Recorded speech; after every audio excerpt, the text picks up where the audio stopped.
Aziza qimmat restoranda Arslon bilan shirinlik yeb o'tirar edi. Arslon o'zining hirsi sabab qizdan ko'zini uzmas edi. Ammo qiz ham anoyi emas ekan. Uni ko'p ham o'ziga yaqinlashtirmayapti. Arslonning fikru yodi esa bu go'zal gulning iforidan mast bo'lishda edi. Lekin Azizaning ham o'z rejalari bor edi. U maktabning tamomlaydigan vaqtigacha rejasini amalga oshirmoqchi edi. Tabiatdan judayam chiroyli bo'lgan qizning atrofida yigitlar doim parvona bo'lgan. Aziza qanchalik pishiq bo'lib, bu parvonalarni hech biriga parvo qilmasin, onasi sabab u haqida hech kim yaxshi fikr bildirmasdi. Uni salonda ishlashi ham atrofdagilarning gapiga moy quygandek bo'ldi. Hammaning nazdida u onasining qizi. Ba'zilarning fikricha, u allaqachon iffatini yo'qotgan. Ammo unday emas. Aziza iffatli. Hayot majbur qilgani va tarbiyaning yetarli va to'g'ri berilmaganligi qizning o'y-xayollarini boshqa oqimga burib yuborgan. Aziza oxirgi paytlarda onasi va Adiz o'rtasida qanaqadir muammo borligini sezib qoldi. Adiz anchayin sirli va qo'rqinchli odam. Aziza o'zini o'sha odam qo'lida toptalishini istamaydi. Bunday xayolga borishiga sabab onasi telefonda qizi hali maktabni tamomlamaganini aytayotganini eshitgani edi. Aziza uchun iffat muhim emas. U tezroq yetarli pul jamg'arib, ukasi bilan uzoqlarga ketib yangi hayot boshlash. Ammo bu niyatini amalga oshirish uchun Arslondek boyvuchcha kerak. Arslonga iffatini topshirsa ham tekinga bermoqchi emasdi. Qiz ich-ichidan bilardiki, bu kunga oz qoldi. Oxirgi paytlar Arslon anchayin chegaradan chiqib, muomala qilishga urinayotgan edi. Azi, jonim, asalim. Arslon qizni qo'lidan o'pib gap boshladi. Ikkalamiz tog'iga dam olishga chiqmaymizmi? Nima deysan? Aziza og'ir yutinib qo'ydi, ammo sezdirmadi. Mayli-yu, qachon? Men Turkiyaga borib kelganimdan keyin, ertaga uchaman. Aziza imkoniyatdan foydalanib qolmoqchi edi. O'zini xafa bo'lgandek ko'rsatdi. Siz ketsangiz, men nima qilaman axir? Lablarini cho'chchaytirib gapirdi. Meni shunchalik sevasanmi? Arslonning zavqi keldi. Ha-da, Arslon aka, menga ozroq pul berib turing. Qancha kerak? Jonimni so'ra, beraman senga. Savil, joning o'zingda qolsin. Aziza ichida ijirg'anib qo'ydi. Nozanin dugonasi bilan ishga chiqishni boshladi. Unga ishdagi muhit judayam yoqdi. Ishxonadagi ayol-qizlar va yigitlar ham judayam mehribon, shirin so'z ekan. Sex nozaninlarning uyidan anchayin uzoqda bo'lgani uchun tog'asi qiziga telefon olib berdi. Kech qolsa ogohlantirishi uchun. Nozanin ishga kirganiga bir oy muddat bo'lgunicha judayam qiynaldi. Chunki kelinoyisi qizni tindirmas edi. Ertalab ketgunicha ham hali bu ishni qilishni tayinlardi. Kechki uyga kelganida esa bir dunyo yo'qsiz idishlaru ivirsigan uy bilan kutib olardi. Kamiga achchiq-achchiq gaplari bilan qizning qalbiga ozor berardi. Nozaninning jismi ko'p harakatdan charchasa, ruhi esa aytilayotgan gaplardan charchardi. Kelinoyisi yetmagandek shaharda yashaydigan Barno xolasi kelib, qizni quloq miyasini yerdi. Oying bilan yaqin bo'lma. U suyuq oyoq, ota-onamni boshini egdi. Seniyam boshingni yemasin.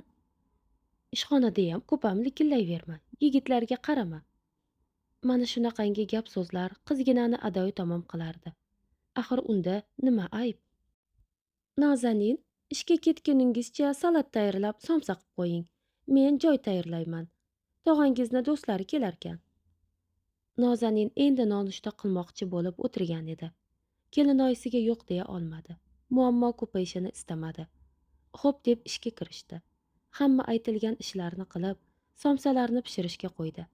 Idishlarni yuvib, kech qolayotgani uchun choy ichmasdan ishga shoshildi. Shohista ikkalasi shoshib sexga kirib kelishar ekan, Nozaninning kichik jussasi gavdali bir yigitga urilib yiqildi. U turtilib ketgan yigit shofyor Bunyod edi. Bunyod qizga biron nima qilmadimikin deb xavotirlandi. Qizni yuziga qarab, tushunib bo'lmas iliqlikni his qildi. Qiziq, bu qizni avval sira ko'rmagan ekanman. Yangilardan shekilli. Nozanin o'zini o'nglab dugonasi bilan ichkariga kirib ketishdi. Ammo Bunyodni qalbiga olov tashlab ketishni uddalagan edi. Bunyod tushlik payti oshxonadan ertalab ko'rgan qizni izladi va topdi.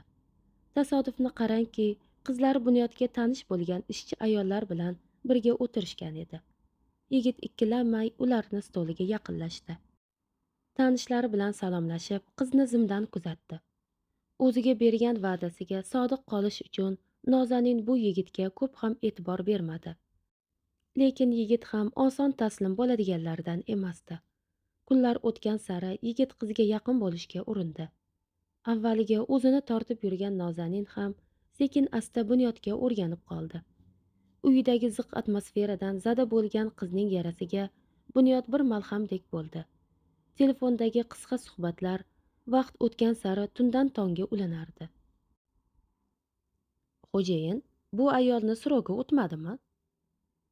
Kechagi maishatdan keyin ketayotgan Donoxonning orqasidan Adizning yaqin shotirlaridan biri gap tashladi. Kresloda hammom holatda yalpayib o'tirgan Adiz kulib iyagini qashladi. O'tgan, ammo bu orqali bitiradigan ishlarim bor. Sabr qilish kerak. Mening maqsadim bu emas. Tushundim, xo'jayin. Anavi qushchani yonida o'rlashayotgan laychani masalasini hal qil. Xo'p, Dononi kuzatlaring. Buni maqsadi o'zgargan-ov. Gaplari boshqacha. Bunaqangi ayollardan qo'rqish kerak. Erini o'ldirib yuboribdi-yu, birov isini bilmadi. Nozanin ishda doim Bunyodning mehrini va e'tiborini his qilib turardi.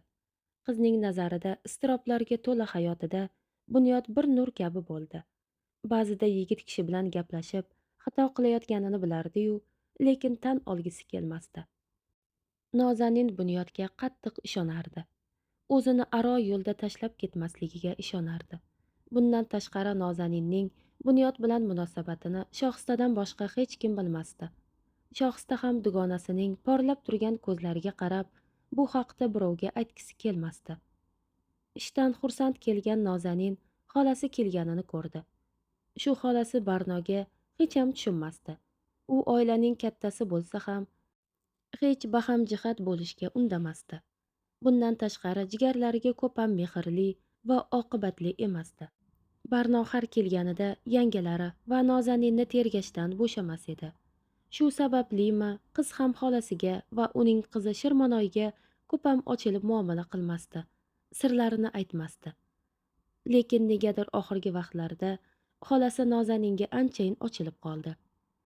Shu paytgacha bitta paypoq olmagan jiyaniga hali ko'ylak, hali sumka ilinadigan bo'lgandi. Nozanin bundan bir xursand bo'lsa, bir ko'ngliga hadik oralar edi. Mana, bugun ham Shirmonoy unga oyoq kiyim olib keldi. Kamiga bugun Nozanin bilan birga qolmoqchi.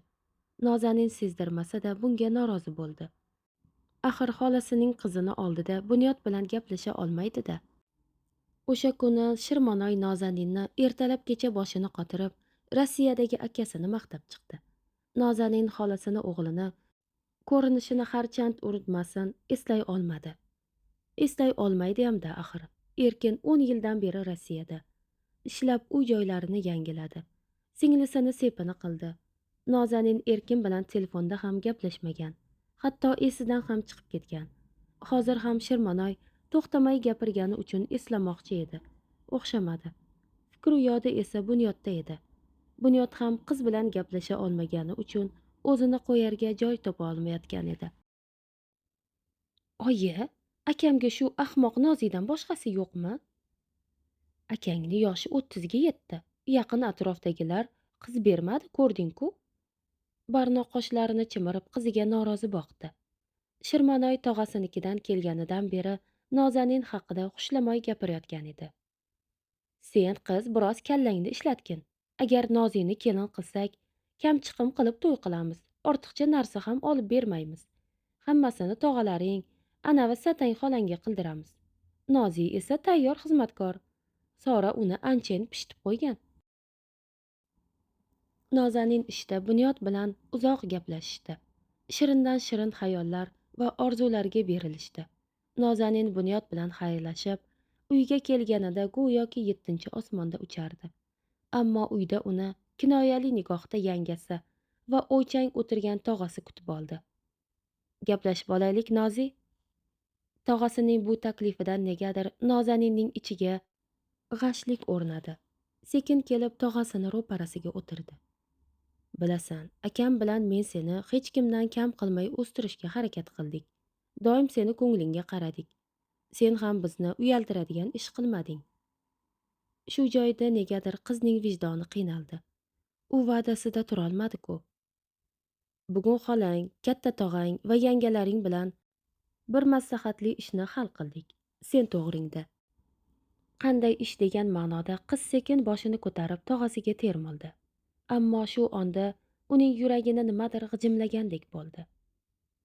Biz seni erkinga beradigan bo'ldik. Qaysi? Qiz bazo'r shivirladi. Xolangni o'g'liga-da. Nozanin bir og'iz so'z ayta olmadi. Ammo yuziga issiq ko'z yosh toma boshladi. Xuddi shuni kutib turgandek, oraga Sora yangi qo'shildi. Ana, sizga aytmabmidim? Bu qiz sizlarga bo'ysunmaydi deb. Aslida Sora bu to'yga norozi edi. Birinchidan tayyor xizmatkor yo'q bo'ladi. Ikkinchidan Nozaninning oyligini Sora olardi. Sepizga narsa olamiz deb.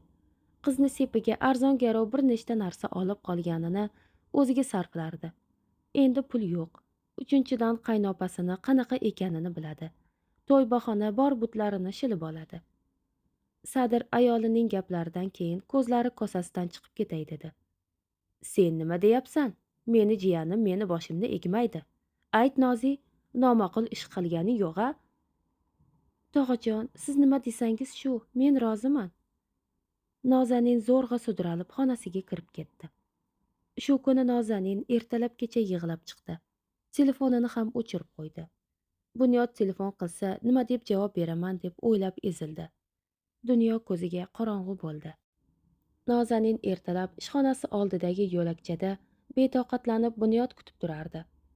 Qizni dugonasi bilan kelayotganini ko'rib, shoshib ular tomon yurdi. Shoxsda munosabatlari haqida bilgani uchun undan xijolat bo'lmasdi. Kelib qizga dashnom berdi. Nega telefoning o'chiq? Gapirayotib qizga qarab qotib qoldi. Chunki kechagina baxtdan ko'zlari yonib turgan qiz so'lib qolgan edi. Nozi, senga nima bo'ldi? Nozanin Bunyodga qarab turib, izillab yig'lab yubordi. Bunyod nima qilarini bilmay shoshib qoldi. Atrofdagilar qarayotganini sezgan shoxsda, "Anavi kafega kirib gaplashib olinglar. Men kech qolishlaringni aytib qo'yaman." Bunyod stolda titrab o'tirgan qiziga stakanda suv tutdi. Nozanin bir-ikki ho'plab o'zini bosib oldi. Endi menga nima bo'lganini bir boshdan ayt. Nozanin hiqillay voqeani aytib berdi. Bunyod g'azabdan qizarib ketdi. Nega rozi bo'lding? Nima qilishim kerak edi? Tog'amni g'ururini yer bilan bitta qilaymi? Sevgimizchi? Bizniki nasib emas ekan. Sen qiz nimalar deyapsan, a? Axir qanday yashamoqchisan sevmagan insoning bilan? Sen tog'angga, qarindoshga tegmayman deb ayt. Unday qilmayman. Ularni boshi egiladi axir. Afsus qilmaysanmi? Bunyod alam va iztirob bilan qiziga qaradi. Meni kechiring, endi uchrashmaganimiz yaxshi. Nozanin o'rnidan turib, yugurib kafedan chiqib ketdi. Aziza opasini unashtirilganini eshitib havas qildi. Opasi qanday baxtli, oq ko'ylak kiyib kelin bo'ladi. Kelinlik sarpolarini kiyadi. Donaxon qizini opasi kelin qilayotganini eshitib, avvaliga qarshilik qildi. Lekin ukalari qiz bizniki deb qat'iy aytganidan keyin hech nima deya olmadi. Keyin esa anchadan beri o'zini pisand qilmay yurgan opasiga ko'rsatib qo'ymoqchi bo'ldi. Qiziga o'zi bozorma-bozor yurib, sarpo yig'a boshladi. Donaxonning bu ishiga Aziza va Nozaninlarning hayrati oshdi. Aziza onasidan bir so'm olish azobligini bilardi. Onasi hech qachon boshqalar uchun pul sarflamaydi, hatto farzandlari uchun ham.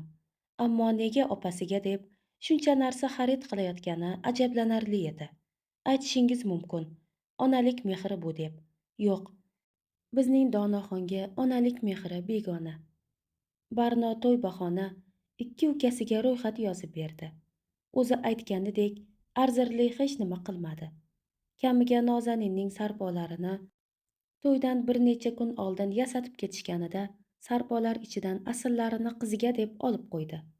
Nozaninga esa bir nechta mato berdi. Berayotib esa men seni qutqaryapman. Onangni deb hech kim seni kelin qilmasdi, deb nishini sanchib ham oldi. Nozaninga to'ydan bir kun oldin telefon bo'ldi. Bu Bunyod edi. U judayam past ovozda qizga baxt tiladi. Bir kun kelib afsuslanishini ham aytib o'tdi. Bunyod aytmasa ham Nozanin anchayin afsusda edi. Chunki Erkin to'ydan bir hafta oldin Rossiyadan qaytib keldi. Qizni oldiga esa 2 marotaba keldi. Undayam qup-quruq, na e'tibor, na mehr his qilmadi. Erkin Rossiyada 10 yildan ko'proq vaqt ishlab yurgandi. U yerda anchayin mehribon tanishlar ham orttirgan edi. Nozanin u uchun umuman qiziq emas edi. Adiz Donoxonni qiz uzatayotgani uchun anchayin jimib qolgan edi. Uni fikru yodi ayol bilan o'rtalarida hal bo'lmayotgan merosda edi. Yaxshilikcha kelishsa kelishdi, bo'lmasa o'ldirib yuboraman deb niyat qildi. Shu o'rinda Adiz va Donaxon qanday topishgan degan savolga javob berib o'tamiz. Donaxon o'g'lining otasiga turmushga chiqqanida boshqalardan farqli o'laroq u erkak bilan uzoq muddat birga yashagan. Bunga sabab boylik edi. Donaxon kabi o'zini sevuvchi ayol uchun albatta moddiyat birinchi o'rinda edi. Donaxon erining ichuvchiligiga ham shu sabab chidagan.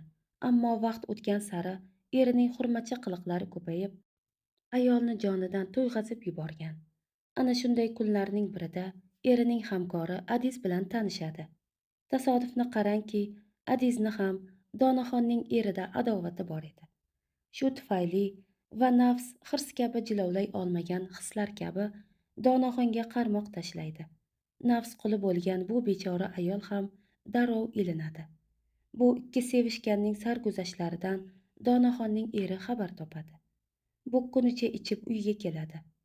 Anchagina tortishuvlardan keyin esa erkak balkondan tushib ketadi go'yo.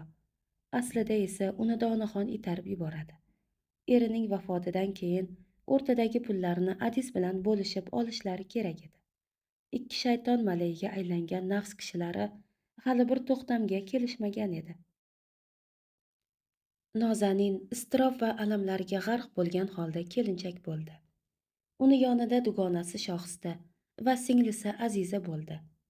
Aziza opasi bilan unchalik yaqin munosabatda bo'lmagani uchun opasining tushkun kayfiyati uni ensasini qotirardi. Axir tinchgina, hech qanday gap so'zsiz xolasiga kelin bo'lyapti. Erkin ham bo'ylari baland, oq sariqdan kelishgan yigit. Shukur qilsa-da, deb qo'yardi. Shohista esa dugonasining dardini bilgani uchun unga zimdan dalda bo'lardi. Nozanin ilk kecha haqida dugonalaridan eshitgan edi. U bu haqida o'ylasa shirin xayollarga berilardi. Ammo Erkin qizga hech qanday iltifot va shirin gaplar gapirmadi. Xonaga kirishi bilan o'z huquqidan foydalandi. Keyin hech nima bo'lmagandek yig'layotgan Nozaninga qarab, "Nega mishig'ingni oqqizasan? Tez yuvin. U bu kimga bu haqda har xil gap gapirib yurma. O'zi hech qanday latofating ham yo'q ekan", deb qo'pollik qildi. Nozanin naqd 2 soat yig'lab suv tagida o'tirdi. Unga yotoqxona qilib berilgan uyning burchagida kichkinagina hammom qilingan edi. Keyin yuvinib, og'riqdan bazo'r yurib yotoqqa keldi. Qarasa Erkin allaqachon uxlab qolgan edi. Nozanin shu kuni qattiq afsuslandi. Bu uning iztiroblarining boshlanish debochasi edi. Nozanin yangi hayotiga sekin-asta moslashishga harakat qildi. Uning ilk anglaganlaridan biri xolasi u o'ylagandan anchayin xudbinroq ekan.